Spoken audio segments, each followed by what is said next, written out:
कसं आहे, लोकसभा निवडणुकीमध्येच खासदार संजय राऊतांचा अहंकाराचा फुगा फुटून गेलेला आहे. खरं म्हणजे माननीय शरदचंद्रजी पवार आणि काँग्रेस पक्षाच्या कुबड्या त्यांना जर सोबत नसत्या तर हे झिरोवर येऊन बसले असते. कारण मताचा स्ट्राईक रेट पाहता आजही त्यांच्यापेक्षा काँग्रेस मोठी आहे, राष्ट्रवादी पक्ष मोठा आहे. 18 वरून 9 वर आलात तुम्ही.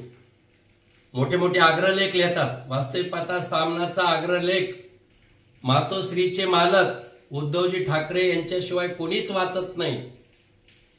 पण त्यांनी थोडं आत्मपरीक्षण करावं.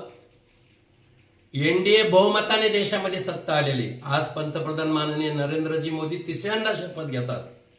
आणि तुम्हाला अजून एक सांगितलं पाहिजे की इंडिया आघाडीला एकूण मिळालेल्या जागा एकट्या त्याच्यापेक्षा 4 जागा भारतीय जनता पार्टीला मिळालेल्या आणि एनडीएला बहुमत मिळालेलं आहे. एनडीएला लोकशाहीनं मतदारांनी बहुमत देखील देऊन सुद्धा तुम्ही फसवं बहुमत मानतात, तर तुमची कुठली लोकशाही आहे हे अगोदर सांगा.